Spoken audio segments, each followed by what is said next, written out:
Bonsoir à tous, bien arrivés. Le drame d'un nouveau début, prophète de notre temps. C'est une nouvelle chose, ce qu'on fait ce soir. C'est un essai. On a défini ainsi ensemble un essai ironique, comme le sont toujours les essais. Ironique, ça veut dire que les valeurs de ce qu'il y a dedans ne dépendent pas nécessairement du résultat, même si je crois que le résultat est beau ce soir. Un essai ironique est, comme tous les essais, courageux. Parce que quand quelqu'un essaie, c'est parce qu'il a le courage de le faire. Donc je remercie Costantino Esposito pour avoir accepté de s'assumer le risque de faire cet essai, parce que c'est quelque chose que nous avons proposé et je m'assume la responsabilité de lui avoir demandé ça et de lui avoir proposé ça. Et je le remercie aussi pour la passion qu'il a mis dans la réalisation de cet essai, et je remercie aussi tous mes amis, les amis qui ont partagé avec lui cette passion. Ils ont partagé la construction aussi de ce geste. Parce qu'effectivement, celui de ce soir veut être un geste. J'aime bien le définir ainsi. Ce n'est pas une rencontre, ce n'est pas un spectacle, c'est quelque chose de plus de tous. C'est un geste, quelque chose qui a la prétention de nous impliquer, non seulement comme écouteurs, mais comme protagonistes. C'est un geste, quelque chose qui est amené ensemble. Il naît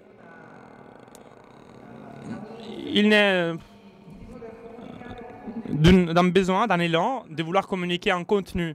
Avant, il y a l'élan, il y a le contenu qui est ici, qui est dans le cœur de chacun de nous, qu'on sent vif, d'avoir désiré de le proposer en forme poétique, créative. Pas parce que d'autres formes ne sont pas adéquates ou nobles, mais la poésie a sa noblesse très particulière. Donc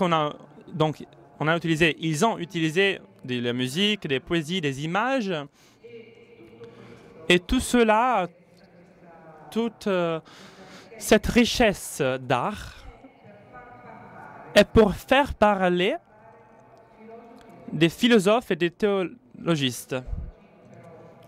Des théologistes et des philosophes qui sont particuliers dans ce cas précis, parce qu'ils ont eu un rôle prophétique dans notre temps. Une poésie qui fait parler des philosophes, mais qu'est-ce qu'il y a en commun entre des philosophes, des théologistes qui sont des prophètes? Qu'est-ce qu'il y a en commun entre la prophétie et la poésie? En réalisant le texte que Costantino a préparé, j'avais une réponse à cette question. Ce qu'il y a en commun entre la prophétie et la poésie, c'est la capacité de regarder au-delà de ce qu'on voit, de regarder au-delà du contingent. La prophétie regarde ailleurs, outre. La prophétie lit outre. L'essai de ce soir, on peut le voir, on pourra le goûter. C'est bien évidemment à l'épreuve de nous qu'on est ici. C'est l'épreuve de nous tous, de comment on est nous tous, de ce qui se passera à nous devant cet essai, parce qu'on sera introduit à écouter des paroles qui sont plus connues ou moins connues, qui sont entamées ensemble avec un but très fort, qui est celui de nous aider à nous faire comprendre encore plus le temps dans lequel on vit. Ça marchera peut-être, l'essai, ça nous réussira peut-être à nous émouvoir, à nous toucher. On arrivera à regarder la prophétie dans la poésie, et surtout ému par ces prophètes, on arrivera donc à nous sentir encore plus protagonistes de ce nouveau début, parce que c'est celui-ci le but, le thème, le drame d'un nouveau début. Alors le thème pour nous, c'est celui d'être pris, encore plus ému, pour devenir encore plus conscient de pouvoir être le protagoniste de ce nouveau début. Parce que, et je conclue en disant ça, c'est beau de s'émouvoir, d'être touché devant la poésie, d'éprouver des sentiments devant la beauté. Mais pas pour rien de moins pour regagner soi-même. L'évolution a un sens pour regagner soi-même. La commotion a un sens pour regagner soi-même.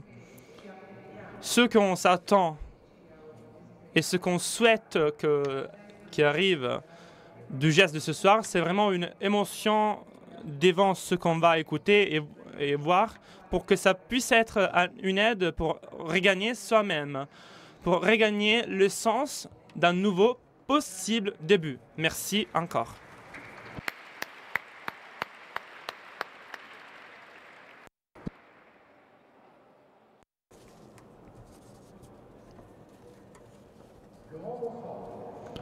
L'homme fou.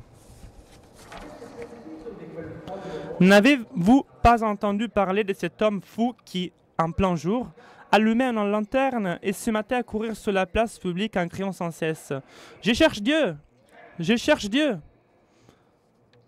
Comme il se trouvait là, beaucoup de ceux qui ne croient pas en Dieu, son cri provoqua une grande hilarité. « A-t-il donc été perdu ?» disait l'un.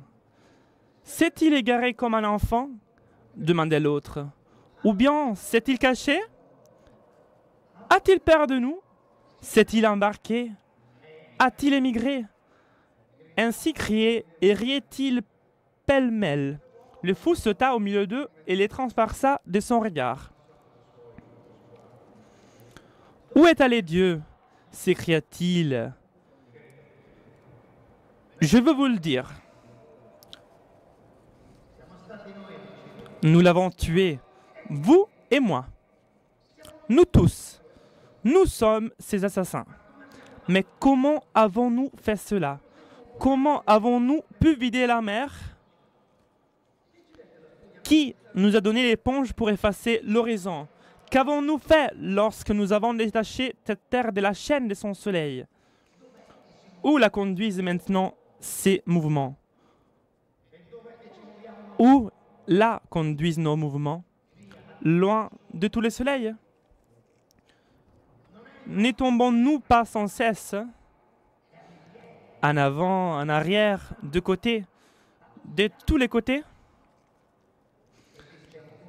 Y a-t-il encore un en haut et un en bas?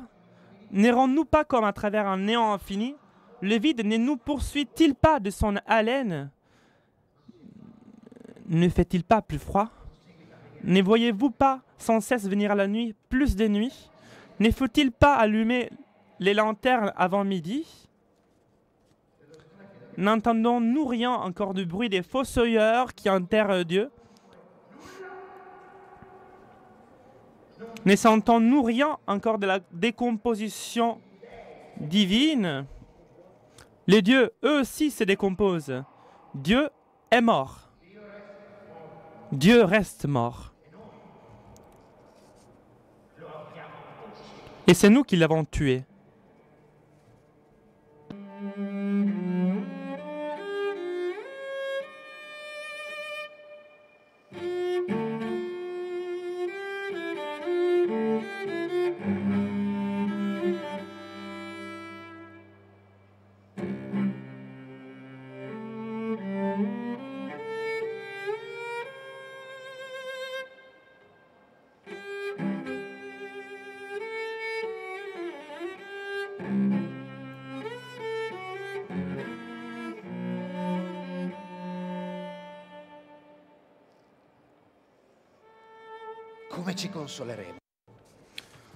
Comment nous consolerons-nous, nous, les meurtrières des meurtrières? Ce que le monde a possédé jusqu'à présent, des plus sacrés et des plus puissants, a perdu son sang sous notre couteau. Qui effacera de nous ce sang? Avec quelle eau pourrons-nous nous purifier? Quelle expiation, quel jeu sacré serons-nous forcés d'inventer? La grandeur de cet acte n'est-elle pas trop grande pour nous? Ne sommes-nous pas forcés de devenir nous-mêmes des dieux pour du moins paraître dignes des dieux? Il n'y eut jamais action plus grandiose, et ceux qui pourront naître après nous appartiendront, à cause de cette action, à une histoire plus haute que ne fut jamais toute histoire.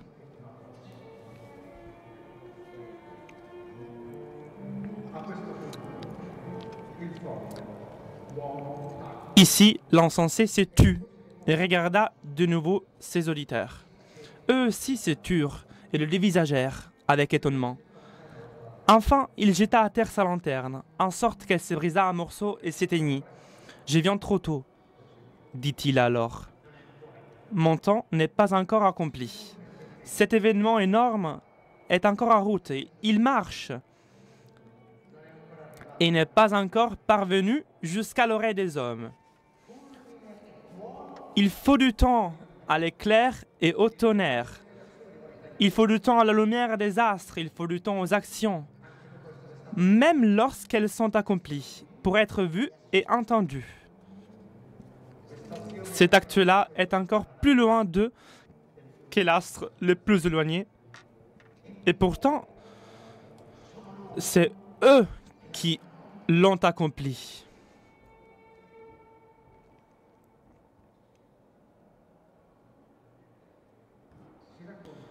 On raconte encore que ce fou aurait pénétré le même jour dans différentes églises et il y aurait entonné son Requiem Aeternam Deo.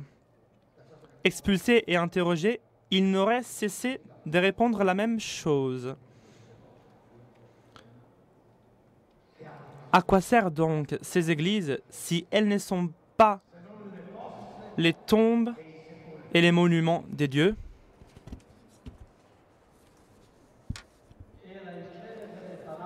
C'était un célèbre paragraphe du Gai Savoir de Friedrich Nietzsche, publié entre 1882 et 1487. 1800, pardon. Mais il y avait déjà tout le drame de l'esprit du 900. Dieu est mort et c'est nous qui l'avons tué.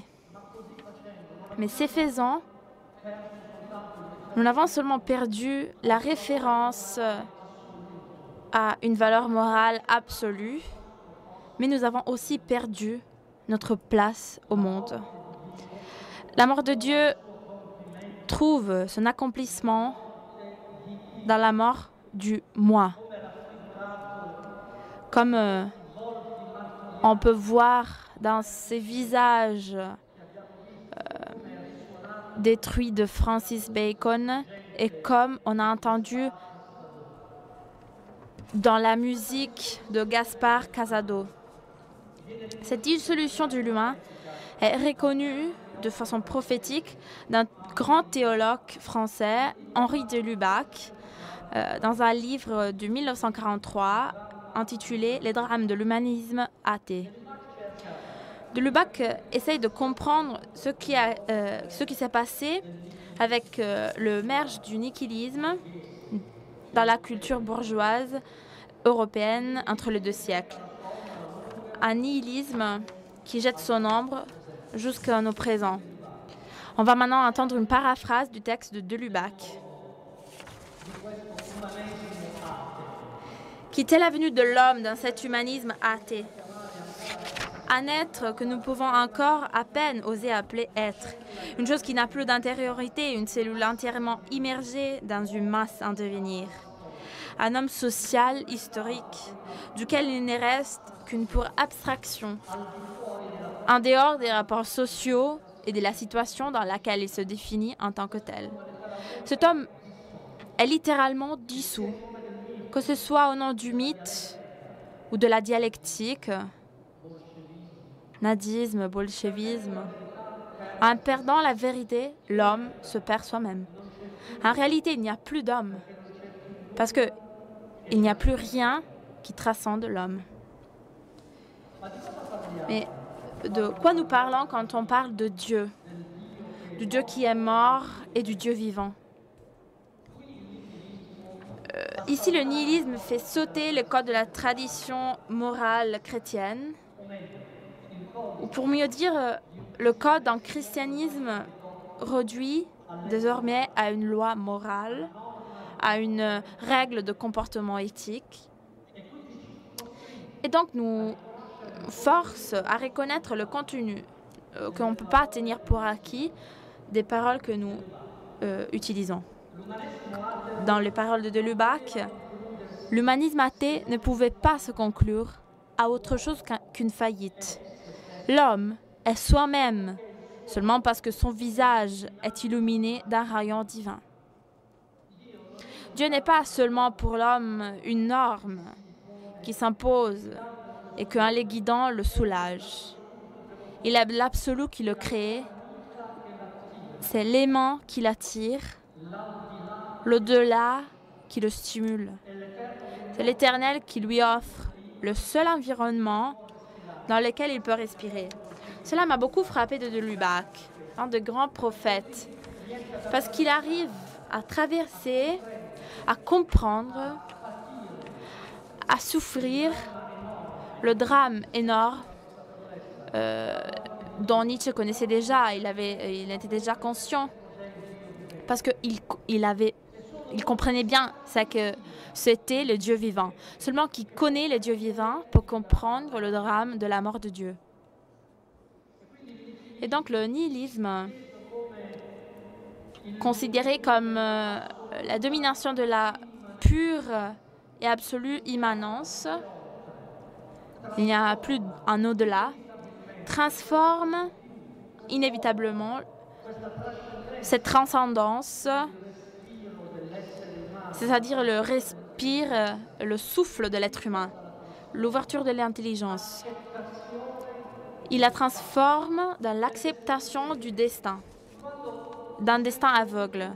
Quand un sens ultime de soi-même et des choses plus grand que soi-même et que les choses, le seul sens qui nous reste est la soumission à la nécessité impersonnelle. Si l'homme se construit son propre Dieu, il peut pour un certain temps se nourrir de l'illusion de se lever et de s'émanciper. Exaltation éphémère. En réalité, il rabaisse Dieu et il ne tardera pas soi-même à se sentir rabaissé. Bientôt, les anciennes forces du fait, qui est le christianisme, le rend éloigné, recommenceront à peser sur lui. Certains continuent à rêver les paradis illimités.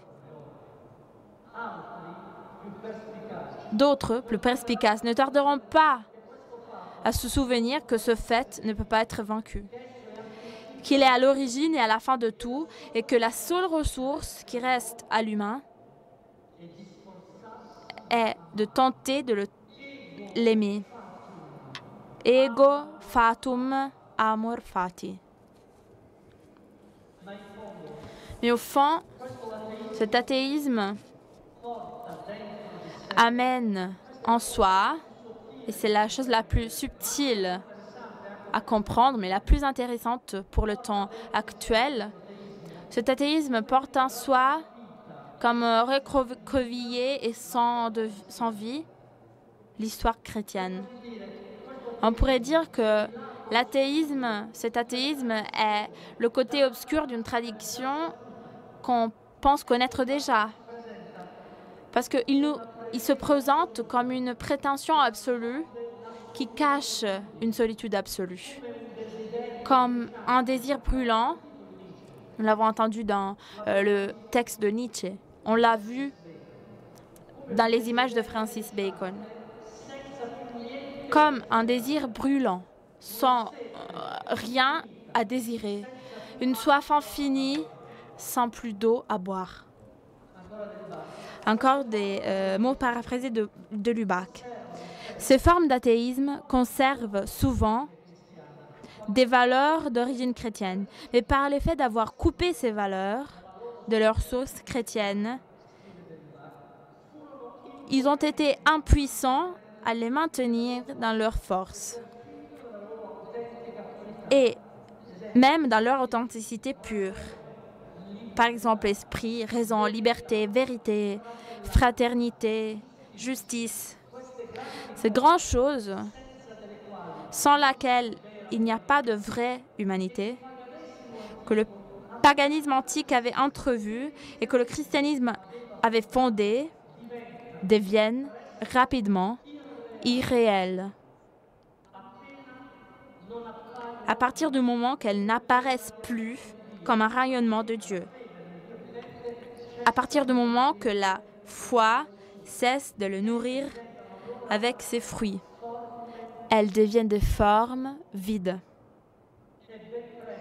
Et bientôt, elles se réduisent à être un idéal sans vie, menacé du mensonge, auquel s'applique encore beaucoup mieux la phrase que Charles Péguy écrivait sur le kantisme. Le kantisme a les mains pures. Qu'est-ce que cela veut dire? Que l'homme croit qu'avec sa raison peut prendre dans ses mains le monde selon sa mesure. Le kantisme a les mains pures, mais n'a pas de main.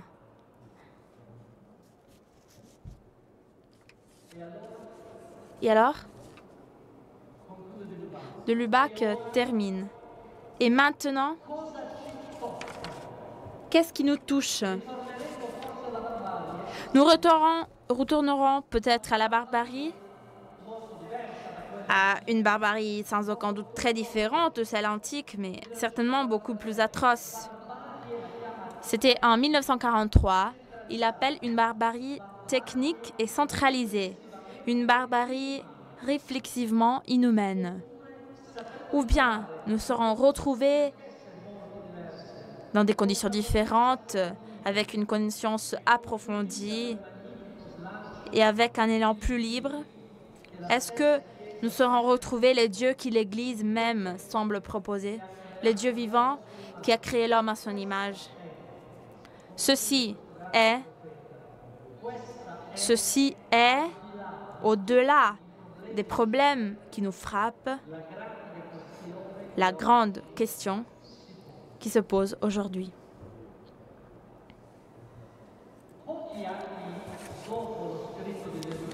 Quelques ans après le texte de Lubac, un autre intellectuel chrétien, Romano Guardini, se concentrait sur la question de la fin de l'époque moderne, qui est le titre dans ses œuvres de 1950. Comme le disait Émilie avant, c'est des textes qui appartiennent à une condition spirituelle très différente de la nôtre. On était en 1950, dans le boom de la reconstruction, il y avait les blocs soviétiques, le bloc américain, l'Allemagne était détruite, démolie. Et pourtant, on peut apercevoir que quelque chose est en train de se passer, qu'il y a quelque chose qui se passe et que nous souffrons aujourd'hui encore. Quelle est la raison de la fin de l'époque moderne? La culture moderne est née grâce à des valeurs chrétiennes, mais très bientôt est devenue anti-chrétienne. Mais parce que on a réduit le christianisme à ses valeurs, mais en enlevant Christ. Et donc le bâtiment s'est écroulé. Donc Guardini disait que au début des temps modernes, on a élaboré une culture non chrétienne. Pour beaucoup de temps, la négation s'est dirigée seulement contre le contenu même de la révélation, et non pas contre les valeurs éthiques qui se sont développées sous son influence. En revanche, je pense que ça a été très intéressant, la culture moderne a prétendu de se reposer précisément sur ces valeurs, comme par exemple celle de la personnalité et de la dignité individuelle, du respect réciproque, de l'aide mutuelle. Et c'est là le problème que nous vivons aujourd'hui encore, vu comme possibilité innée de l'homme. et non pas des possibilités découvertes que l'homme peut découvrir en rencontrant quelqu'un d'autre, mais comme quelque chose d'inné qui l'homme construit grâce à ses forces. Pour cela, les mêmes mots chrétiens semblent avoir perdu leur contenu, leur vrai contenu. C'est la deuxième fois que on revoit cette idée, le fait que les mots, les paroles chrétiennes ne sont que des mots. On va retrouver une reconquête des mots. À ce moment-là, il ne s'agit que de mots vides. En 1953, dans un texte intitulé Noël et Nouvel An, Guardini dit: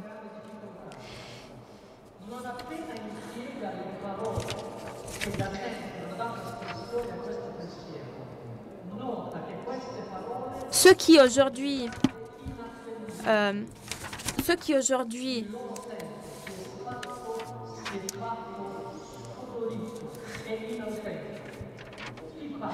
veulent aujourd'hui exprimer une pensée qui rend le message chrétien encore une grande difficulté. Dès qu'ils ne l'emploient pas le mot qui depuis toujours ont donné l'expression à ces pensées, ils remarquent qu'elles sont devenues inatteignables. Leur sens est devenu décoloré, inauthentique. Celui qui parle a constamment la sensation que les fondements ne tiennent plus.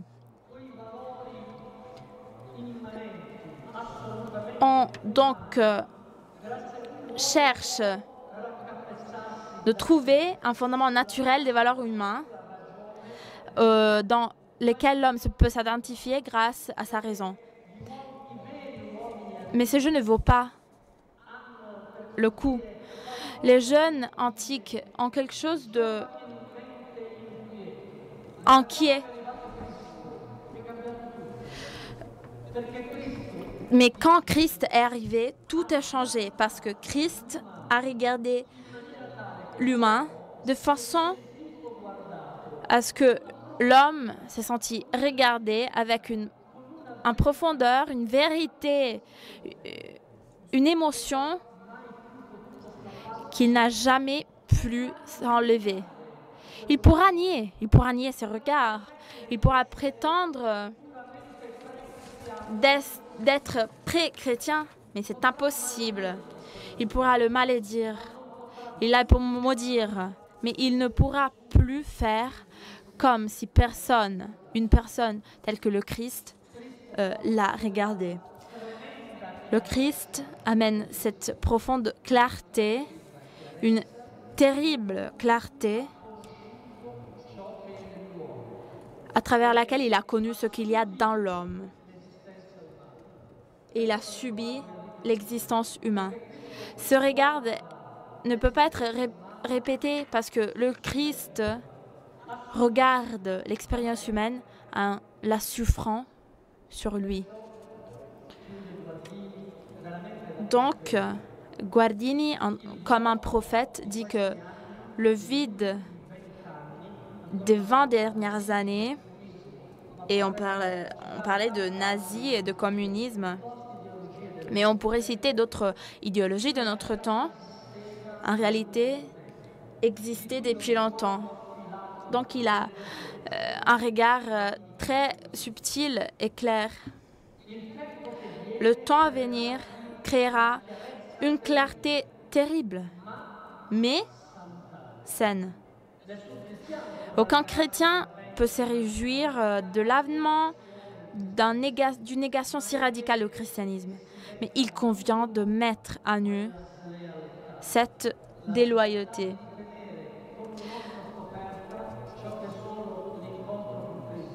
La déloyauté de dire comme découverte personnelle ce que seulement la rencontre avec Christ nous a permis de vivre. Seulement comme ça, on va voir la vraie réalité. Quand l'homme se détache de la révélation et ses fruits cessent. Donc on a vu les deux premiers prophètes. Il y a un fil rouge qui lie la mort de Dieu, annoncée par Nietzsche, c'est-à-dire la démolition de grandes valeurs chrétiens et bourgeois, des valeurs déclarées sans Christ, détachées de l'expérience grâce à laquelle l'humanité occidentale les avait découvertes. Il y a un fil qui lie la mort de Dieu et les déserts de l'humanité. Parce que tout d'abord, l'homme croit de pouvoir trouver en soi les forces pour son accomplissement, pour la justice, pour le bonheur, mais inévitablement, il désespère. Mais comme toute la parabole de la culture de la deuxième moitié du 1900, a démontré que le drame de l'humanisme athée et la fin de l'époque moderne ont réouvert, ils n'ont rien fermé, ils l'ont réouvert avec une essentialité sans précédent, la blessure du besoin humain. Le nihilisme n'était pas seulement une perte et une désertification de l'humain, mais l'imposition d'une exigence, la destruction d'idoles qui rendait libre la nostalgie de Dieu. Cette découverte, toutefois, ne pouvait pas être le résultat d'une analyse culturelle, mais seulement la présence renouvelée d'une voix, d'une invitation, d'une annonce qui pouvait réveiller l'humain. Est-ce qu'il y a quelqu'un qui écoute notre cri? Ce sera la question que nous allons écouter bientôt, qui crie dans les vers très beaux de la première élégie de Duino de Rainer Maria Rilke. Ce prophète et d'autres textes poétiques sont des textes de prophètes athées, mais des prophètes en quête. C'est une question que, comme une angoisse, signe les visages de Edward Hopper et qui se propage dans les cœurs de Johann Sebastian Bach.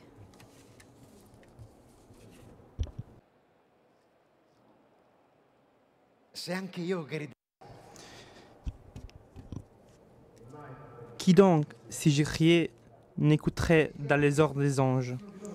Et même si l'un d'eux me prenait soudain sur son cœur, je périrais sous le coup de son existence, tellement plus forte que la mienne. Car le beau n'est que la porte de l'angoisse, ce seuil dont nous approchons tout juste. Et nous l'admirons tant parce que, dans ce render, peu lui chaud de nous détruire. Tout ange est d'angoisse. Je me contiens donc et je ravale le cri de mon obscur sanglot. Ah, qui pourrait venir à notre secours?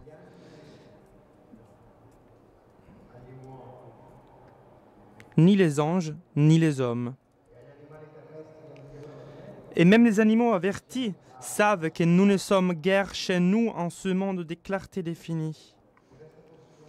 Peut-être nous restera-t-il quelque arbre sur la pente que nous puissions revoir tous les jours. Il nous reste la rodière et la fidélité d'une habitude que nous avons choisie pour qu'elle se plaise chez nous et ne nous quitte plus. Oh, et la nuit quand le vent lourd de l'espace cosmique ronge notre regard. À qui ne resterait-elle pas cette nuit toujours désirée? Doucement décevante, elle est l'épreuve à laquelle nul cœur n'échappe. Est-elle plus légère aux amants? Hélas, l'un à l'autre, ils se cachent seulement leur destin. Ne le sais-tu pas encore?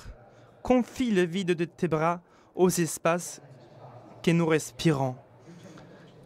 Les oiseaux, dans les arcanes de leur vol, sentiront peut-être les airs élargis. Pardon.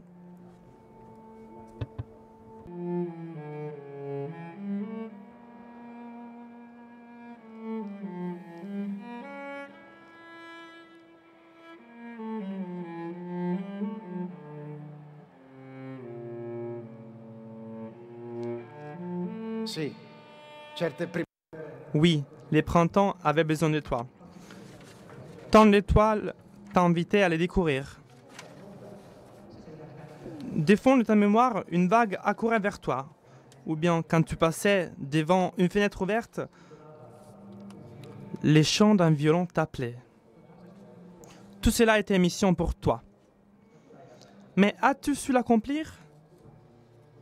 N'étais-tu pas toujours distrait par l'attente comme si toute chose t'annonçait une bien-aimée ? Des voix. Écoute, ô mon cœur, comme autrefois seuls les saints savaient l'écouter. L'appel immense les soulevait du sol, mais eux, à genoux, les impossibles, n'y prêtaient point attention. C'est ainsi qu'ils écoutaient. Non que tu puisses supporter la voix de Dieu, loin de là, mais capte le souffle, les messages jamais interrompus qui naît du silence. Certes, il est étrange de ne plus habiter la terre, de ne plus exercer des usages à peine appris, de ne plus accorder aux roses et à tant d'autres choses pleines de leurs propres promesses, le sens d'un avenir humain, de ne plus être ce que l'on fut dans des mains infiniment craintives et de délaisser son nom,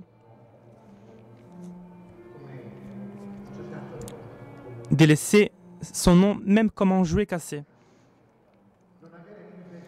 Il est étrange de ne plus désirer ses désirs. Étrange de voir voleter, disperser dans l'espace toutes ces choses qui étaient jointes. Il est difficile de vivre dans la mort. Il faut retrouver beaucoup de choses perdues avant de sentir, peu à peu, quelque éternité. Mais les vivants font tous l'erreur d'être trop distingués. Les anges, dit-on, ne sauraient souvent pas s'ils se meuvent parmi des vivants ou des morts. Les courants éternels charrient tous les âges à travers les deux royaumes et les 100 grandes voies couvrent les rumeurs chez les vivants et chez les morts.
Un autre grand théologien, Joseph Ratzinger, avait affronté la question cruciale entre le rapport du passé de la tradition chrétienne et le présent du Christ et de l'Église. Dans sa fameuse introduction au christianisme de 1968, année cruciale pour le professeur et futur pape, qui le retenait comme l'explosion de la grande crise culturelle de l'Occident.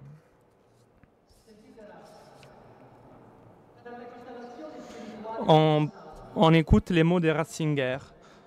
Pour les constellations spirituelles du passé, les concepts des traditions constituaient un incisif programme. Elle apparaît comme une solide structure protective à laquelle l'homme pouvait, avec confiance, s'affiler, faire confiance.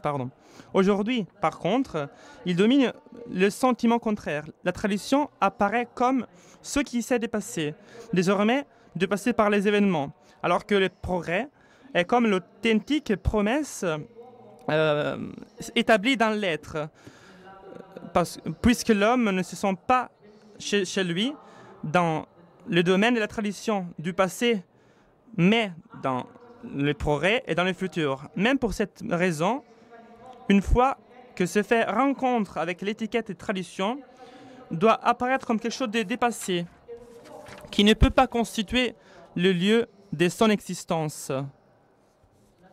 C'est intéressant, la tradition ne peut plus constituer un lieu où vivre, un lieu de sa propre existence, pour lui qui a reconnu dans le futur les champs obligatoires de ses projets et de ses perspectives. Plus les années passent, et plus on voit s'avérer cette vision prophétique de Ratzinger, une foi identifiée avec la tradition qui n'intéresse plus les hommes de notre temps, d'aujourd'hui. Mais cette constatation n'est pas le tout. Au contraire, c'est ce qui m'intéressait même aujourd'hui. Ils sont des prophètes, pas seulement des intellectuels, des analystes. Ils ne font pas que l'analyse de la situation, mais ils essayent de prendre les nerfs découverts, la clé secrète. Ce n'est pas tout de dire que la tradition semble désormais vieillie, un lieu, plus un lieu vivant ou habité. Parce que cette constatation introduit une conscience bien plus radicale et bien plus intéressante. C'est-à-dire que sa même nature du christianisme est toujours quelque chose qui se passe à nouveau. Quelque chose qui advient à nouveau. Il ne s'agit plus de voir que la tradition s'est extincte. Mais il s'agit de comprendre à travers cela que le christianisme, soit il advient maintenant, soit il n'existe pas. En soi, effectivement, l'Éternel se donne une histoire. Et l'histoire, c'est quelque chose qui pique beaucoup, qui troue comme le point d'un aiguille, les présents. Nous, les hommes d'aujourd'hui, on reste presque sans mots devant cette révélation chrétienne et on se demande, c'est vraiment actuel cette situation, spécialement comme quand on fait la comparaison avec l'Asie, si en fin de compte, ce ne serait pas pour nous plus facile de croire dans l'Éternel enveloppé dans le mystère. Si c'était presque mieux que Dieu nous avait laissé à une distance infinie, à la place de s'abandonner au positivisme de la foi, au fait que la foi est toujours une donnée qui se pose, dans ce sens le positivisme, en une seule figure, en se liant ainsi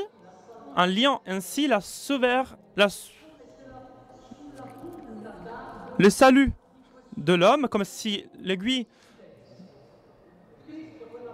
comme si le Christ, avec cette pointe de l'aiguille, dans toute ère présente, il est bien présent dans le temps. Seul en cotisant le problème ainsi, on est arrivé à saisir toute la profondeur du problème de la foi chrétienne. Comment aujourd'hui va-t-elle affronter? En somme, on est encore capable de croire. En revanche, on doit se demander encore de manière plus radicale, on peut encore, ou bien nous n'avons pas le devoir de arrêter de rêver pour affronter ce genre de réalité.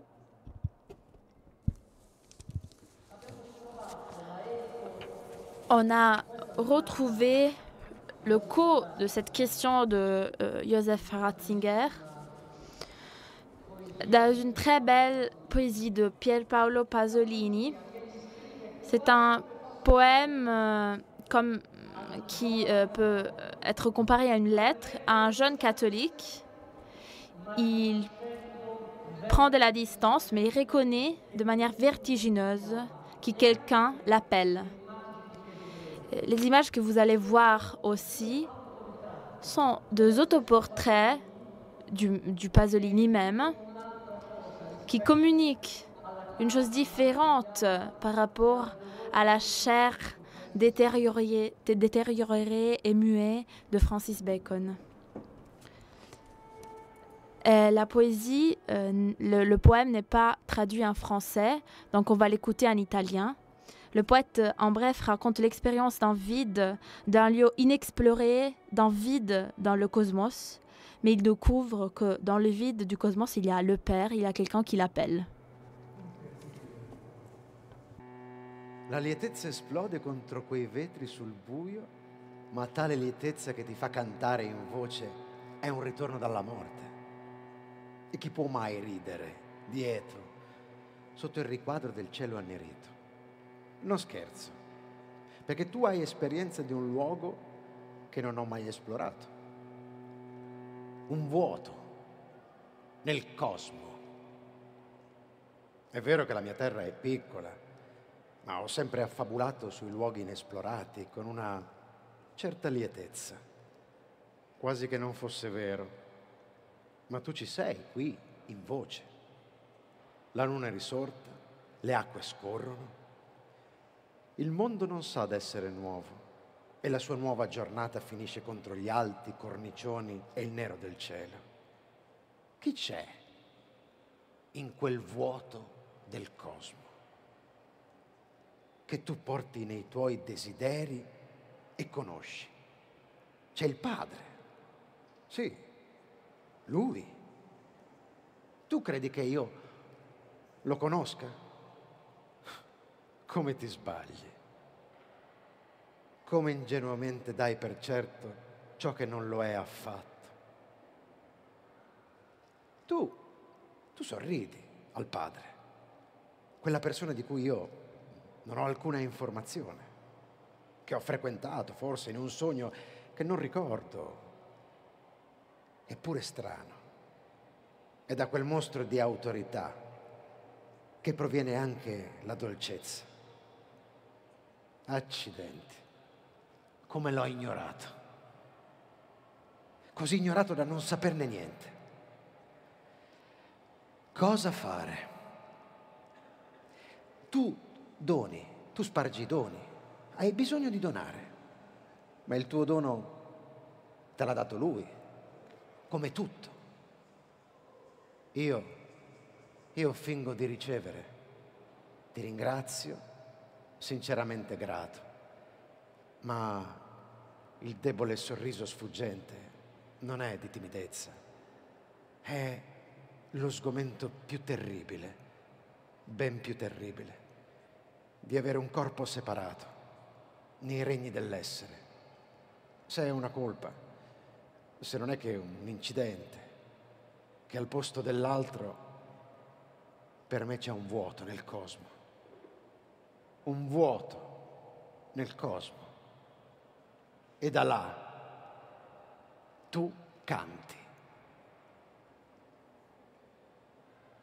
Siamo all'ultima Nous sommes à la dernière station.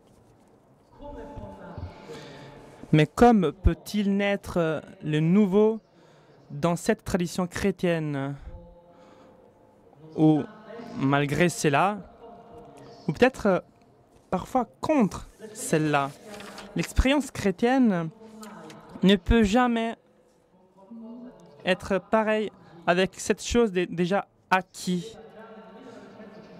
Il écrivait déjà en 1952 les grands théoriciens, von Balthasar, dans son livre Scandale, choc, intitulé raser les bastions, où les bastions sont justement les murs des défenses qui enveloppent et même l'Église par rapport aux générations présentes, avec la doctrine et les formes institutionnelles dans lesquelles le Christ semble qu'il doit se plier. On trouve ici une intuition extrême, c'est-à-dire que l'histoire et la tradition chrétienne doit toujours, je cite von Balthasar, conserver ou réacquérir sa propre vitalité pour le présent et le futur.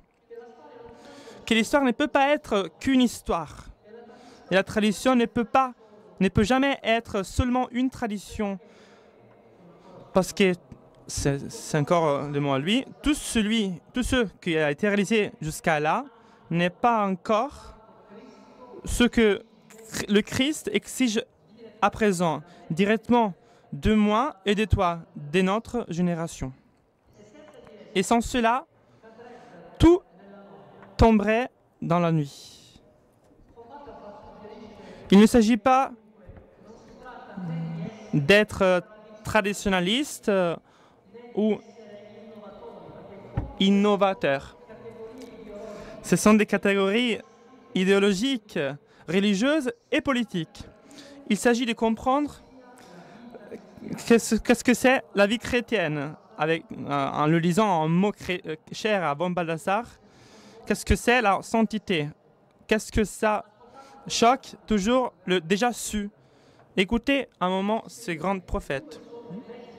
Deux sont les moyens avec lesquels une structure historique peut garder ou réacquérir sa propre vitalité pour le présent et le futur.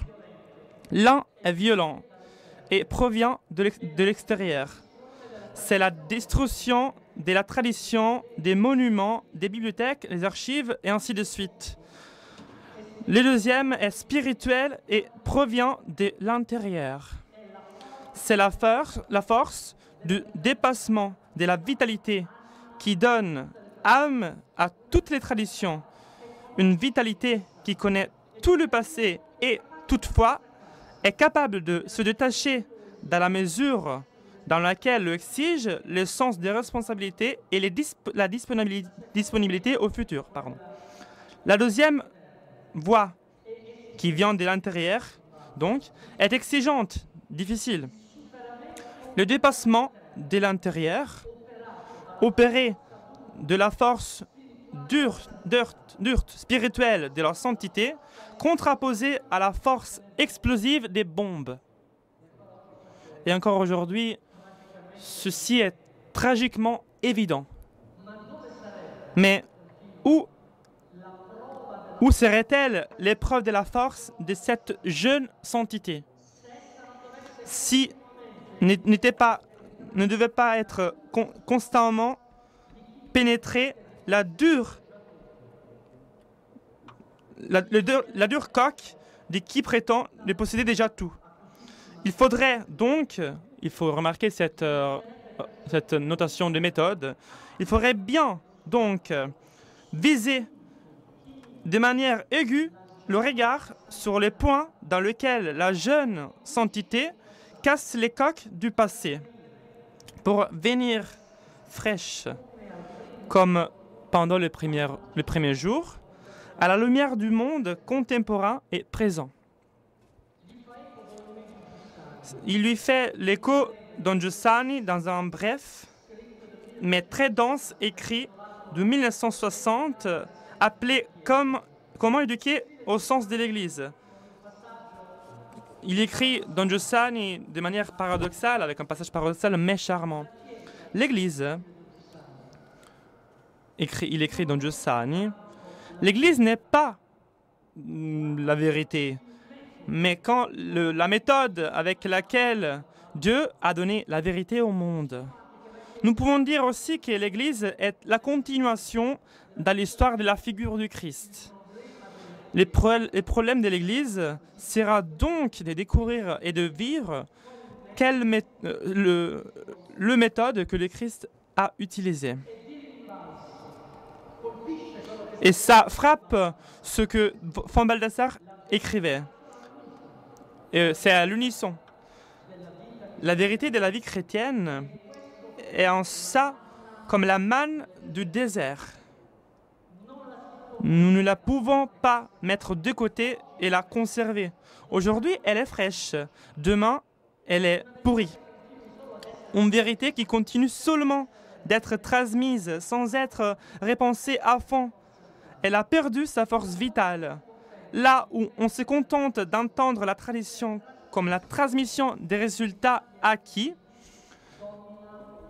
domine la nuit. Soudainement, et c'est encore cette vis prophétique de Font Balthazar, soudainement, il éclatera la tempête qui mènera ailleurs les branches secs. Mais le dégât ne sera pas grave, parce que ce qui mourira n'existait pas depuis longtemps.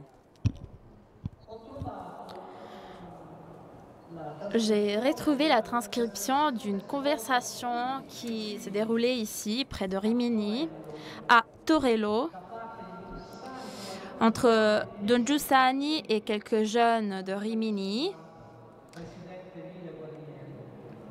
Entre eux, il y avait aussi la très jeune présidente Guarnieri, Emilia Guarnieri.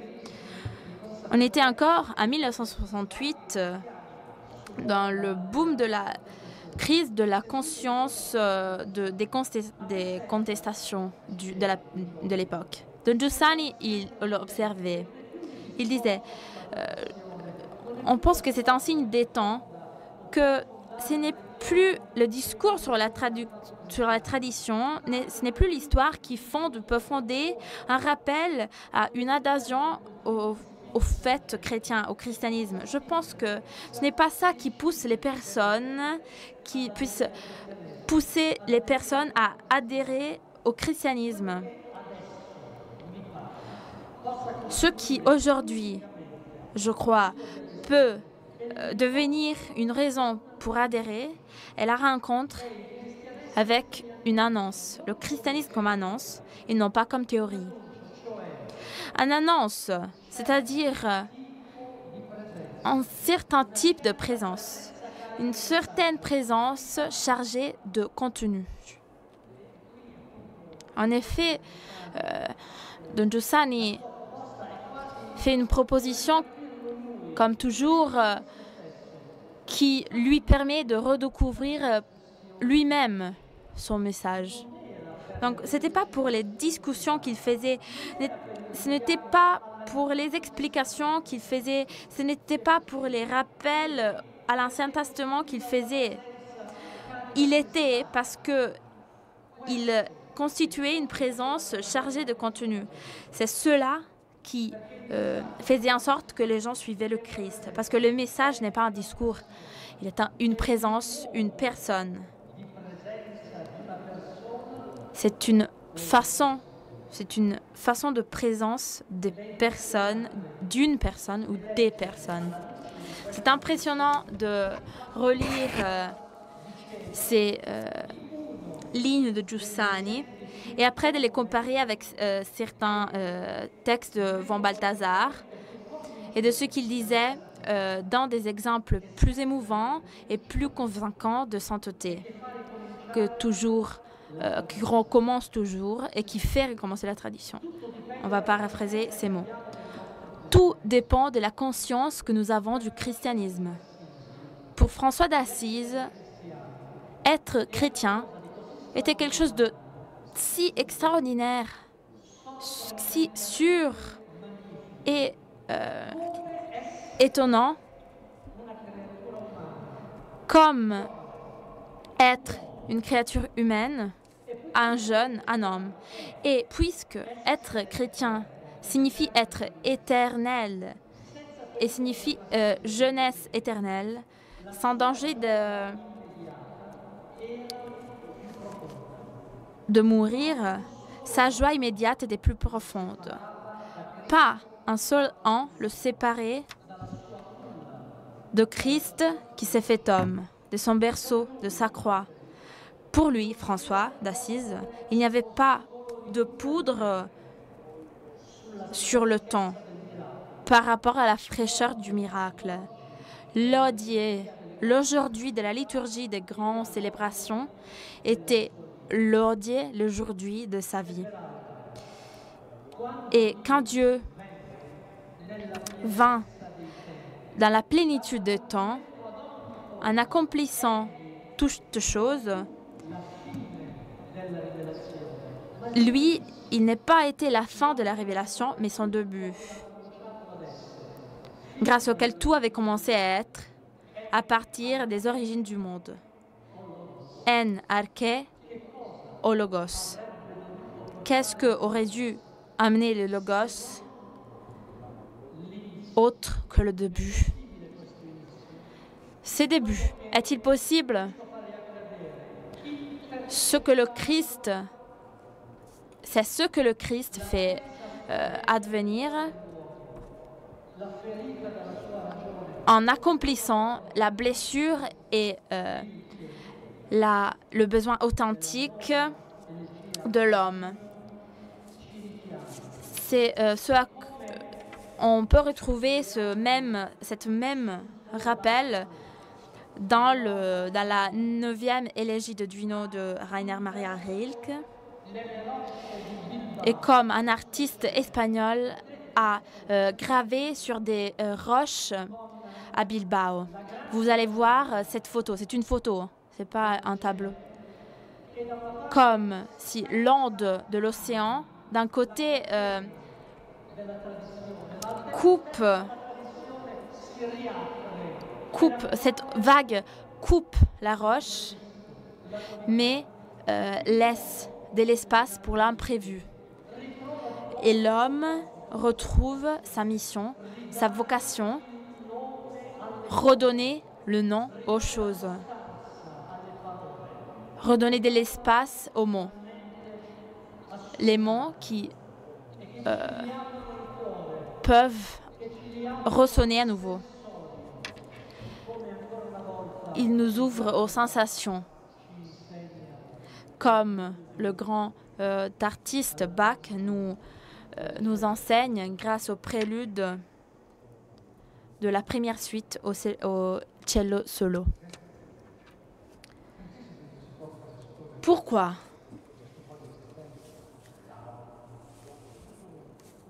Pourquoi faut-il être homme et fouillant les destins y aspirer si fort?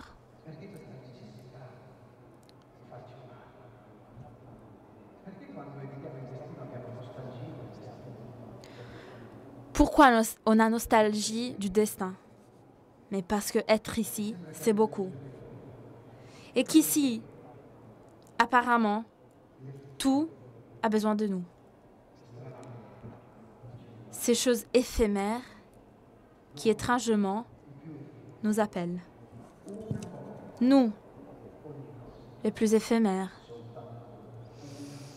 Une fois chaque chose, rien qu'une fois. Une fois. Et c'est tout. Et nous aussi, rien qu'une fois. Et jamais plus. Mais une fois, quand ce ne serait qu'une fois, avoir été cela de cette terre, voilà qui semble irrévocable.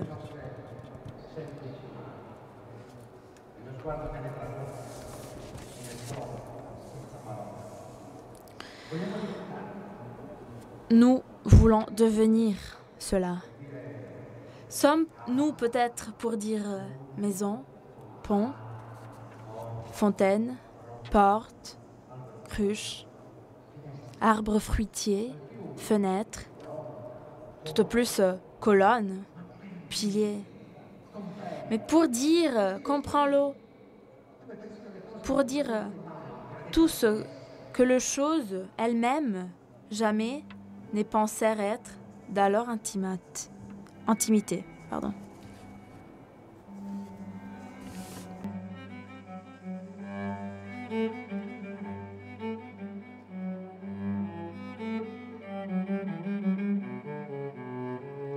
Tra i magli resiste il nostro cuore. Notre cœur résiste comme la langue entre les dents. Et ces choses qui vivent du fait de la mort,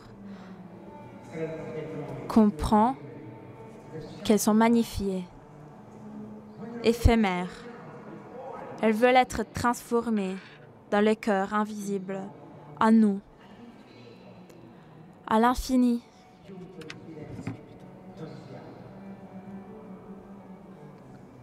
Nous sommes. Tu vois, je vis. Je vis. De quoi? Non pas l'enfance, non pas l'avenir diminue. Une existence exorbitante éclate du cœur.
Qu'est-ce qu'il est resté du nihilisme aujourd'hui? On pourrait dire aujourd'hui, grâce à la compagnie de nos prophètes, que peut-être,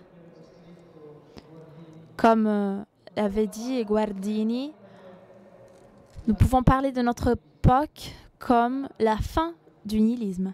Le nihilisme n'est pas terminé.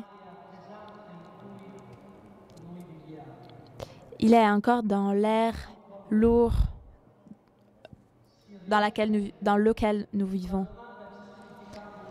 Mais on voit se réveiller la question d'une signification ultime. À chaque fois qu'un regard nous regarde d'une façon différente, quand le début, le fraîcheur du début réadvient. Il faudra peut-être beaucoup d'années, mais la vérité est ici. Merci pour votre attention.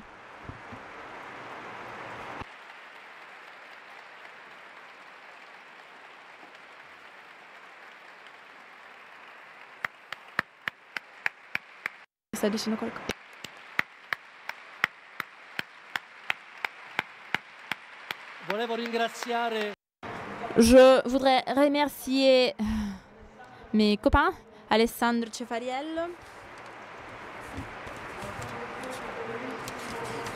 et au violoncelle,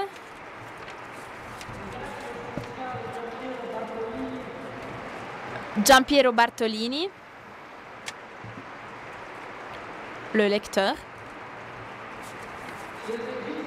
et le régiste producteur des images, Nicola Batangelo, il est au fond de la salle. Salut Nicola. Et Fabrizio Senisi qui a choisi les textes. J'espère, Emilia, que cette expérience est réussi. On va en parler après. Oui, oui, je dirais que oui. Nous nous attendions à une commotion, à nous émouvoir.